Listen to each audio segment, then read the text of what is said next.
once I got older, there was never a doubt in my mind that I wanted to play in college. It's just a matter of, being proactive, getting the work done, and learning how to say no, because school, soccer, or sleep, those aren't going to get sacrificed. Something's got to give, so it's a matter of learning what your priorities are and then making school one of those top 3. Well, motivation is entirely internal. It has to come from within. So for me, that means recognizing that I won't know how far I can go until I've done it, so I don't know if I've reached that point yet, but every day that's a reminder to give what you have left in the tank, because all the 10 girls around me are going to throw their bodies on the line for me, so I have to do the same for them. And if that means doing one more sprint to beat an Amherst girl to the ball by half a step, then I'm going to do it. And the NESCAC is anyone's game on any given day, and the little things, doing those, giving that one extra sprint, that one extra step, is hopefully what's going to help us make our own luck. That's how I get pumped up for games, is knowing that I have these 10 other girls around me that are going to go and they're going to throw their bodies on the line, like I said, and I'm going to do that for them. It's much better, I think, to be in a team atmosphere than individual. This year, our big thing is why not us? Why can't we win an NESCAC championship? Just because we have never done it doesn't mean it can't happen this year. It's a matter of being gritty. That's another one of our favorite words, is grit. We're the city kids. We'll get down and dirty. We're the different NESCAC school. We show up and we're ready to go. We're gonna make those slide tackles. We're gonna do whatever it takes. Do what you're not willing to do, because we want to be the ones that prove everyone wrong this year.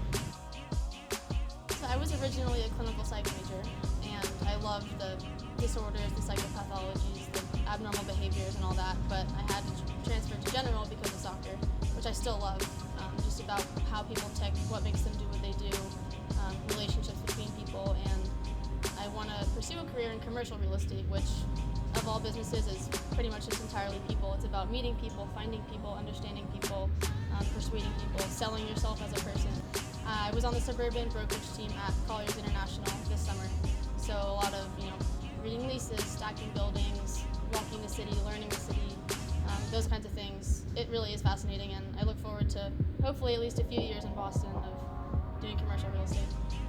My proudest accomplishment at Tufts has probably been shaping the culture of this team, and I haven't done it alone by any means. My co-captain Alexa Pius, the coaches, the people that they've recruited, all the underclassmen have really turned this around. And going into this season, Alexa and I wanted to make sure that when the freshmen came in, they knew what the culture of Tufts women's soccer was when they got here. It didn't have to be said. No one had to say, hey, we do this, we do that, this is what we believe in, that they would just feel it. And we know that we accomplished that, and that's probably the biggest success we've had to date. There's the little things, scoring goals, beating your rivals, all those things, but that's probably the biggest thing that I'll put my name on when I leave. The communication is just much more open now. We are all on the same page. Everyone knows what we're working towards. And you can't eat an elephant all in one bite. We say that all the time. You have to take it day by day, game by game. Whereas freshman year and sophomore year and junior year even, we were concerned with the product more than the process. Now we're focused on day by day, one game at a time, one play at a time, 1 minute at a time on the field for 90 whole minutes.